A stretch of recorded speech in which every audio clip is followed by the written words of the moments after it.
আজকে আমি তোমাদেরকে বা তোমাদের সাহায্যে ভারতবর্ষের সবচেয়ে দীর্ঘতম নদী গঙ্গা নদীর প্রবাহ পথ সম্পর্কে আলোচনা করব।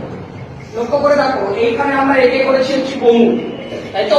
গঙ্গোত্রী হিমবাহের গোমুখ গুহা থেকে একটা নদী উৎপন্ন হলো। এই যে নদীটা উৎপন্ন হলো, এই নদীটার নাম কি? ভাগীরথী। এধার থেকে আরেকটা নদী উৎপন্ন হয়েছে, এই নদীটার নাম কি? অলকানন্দা। তাহলে এধার থেকে আসছে কে? ভাগীরথী। এধার থেকে আসছে কে? অলকানন্দা। এই ভাগীরথী অলকানন্দা মিলিত হলো যে স্থানে, সেটাকে আমরা কি বলছি? দেবপ্রয়াগ। তাহলে এটাকে কি বলছি? ভাগীরথী। এদেরকে কি বলছি? অলকানন্দা। দুটো নদী মিলিত হলো কোন স্থানে?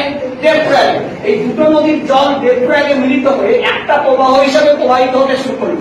তখন এই নদীটার নাম হচ্ছে কি? গঙ্গা নদী। তাহলে গঙ্গা নদী কোন দুটো নদীর মিলিত রূপ? ভাগীরথী আর অলকানন্দা। তাহলে ভাগীরথী অলকানন্দার মিলিত রূপ গঙ্গা নদী প্রবাহিত হচ্ছে কোথা দিয়ে? উত্তরপ্রদেশ দিয়ে, বিহার দিয়ে আস্তে আস্তে প্রবাহিত হয়ে আসছে। প্রবাহিত হয়ে পশ্চিমবঙ্গের মধ্যে আসছে। এই পশ্চিমবঙ্গের মধ্যে এসে ফারাক্কা এসে এই গঙ্গা নদীটা দুটো ভাগে বিভক্ত হচ্ছে। একটা পদ্মা নাম নিয়ে কোথায় প্রবেশ করে গেল? বাংলাদেশে। আর একটা ভাগীরথী আর হুগলি নাম নিয়ে কোথায় মিশল? বঙ্গোপসাগরে। তাহলে এই এত দূর পর্যন্ত প্রবাহটার নাম হচ্ছে কি? গঙ্গা নদী। এই গঙ্গা নদী কটা শাখায় বিভক্ত হলো? দুটো শাখায়। একটা পদ্মা নাম নিয়ে কোথায় গেল? বাংলাদেশে। আর একটা ভাগীরথী হুগলি নাম নিয়ে কোথায় গেল? বঙ্গোপসাগরে। এখান থেকে দেখো এই হচ্ছে যমুনেত্রী হিমবাহ থেকে এটা একটা নদী। এই নদীটার নাম কি? যমুনা নদী। এই যমুনা নদী প্রবাহিত হয়ে কোন নদীর সাথে মিশেছে? এরা কোন নদী? গঙ্গা নদী। গঙ্গা নদীর সাথে মিশেছে। যেখানে মিশেছে সেটা হচ্ছে এলাহাবাদ। তাহলে এটা একটা কি নদী?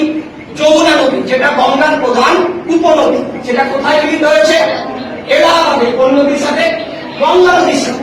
আবার এটার থেকে দেখো যমুনা নদীর সাথে আরো দুটো নদী এসে মিলিত হয়েছে। এটা হচ্ছে বেটোয়া, এটা হচ্ছে কি? চম্বল। এটা কি? বেটোয়া, এটা কি? চম্বল। বেটোয়া চম্বল কোন নদীর সাথে মিশেছে? যমুনা নদীর সাথে। আবার পরবর্তীকালে যমুনা নদী কার সাথে এসে মিশেছে? গঙ্গা নদীর সাথে। কোথায়? এলাহাবাদ। এটা একটা প্রয়াগ। আবার এই ধার থেকে দেখো গঙ্গা নদীর সাথে একটা উপনদী এসে মিশেছে। এটার নাম কি? গোমতী। এটা কি? গোমতী। এটা দিয়ে আবার আছে ঘরঘরা গন্ড। ওকে, এইভাবে আমাদের গঙ্গা নদী একটা প্রবাহ পথকে আমরা তুলে ধরার চেষ্টা করছি। তাহলে ওকে, গোমুখ। এটার থেকে কোন নদী? অলকানন্দা। এটার থেকে কোন নদী? ভাগীরথী। মিলিত হচ্ছে কোথায়? দেবপ্রয়াগে। মিলিত রূপ কি? গঙ্গা। একে গোমতী। তাহলে গঙ্গা নদী প্রবাহিত হচ্ছে। এইটা কোন নদী? যমুনা। এরা কোন নদী? বেটোয়া। এ কোন নদী? চম্বল। আবার এইখানে গঙ্গা নদী এসে ফারাক্কায় কটা ভাগে ভাগ হলো? দুটো ভাগে। একটা ভাগ কোথায় প্রবেশ করলো? বাংলাদেশে। কি নাম নিয়ে? আর একটা কি? ভাগীরথী আর হুগলি নাম নিয়ে কোথায়? এই দুটো নদী হচ্ছে গঙ্গার কি? শাখা নদী। আর বাকি যে নদীগুলো নদীর সাথে মিশছে সেগুলো কি? উপনদী। এইভাবে আমাদের ভারতবর্ষের বৃহত্তম নদী অববাহিকা গঙ্গা নদীর গতিপথ সৃষ্টি হয়েছে। ওকে, থ্যাংক ইউ।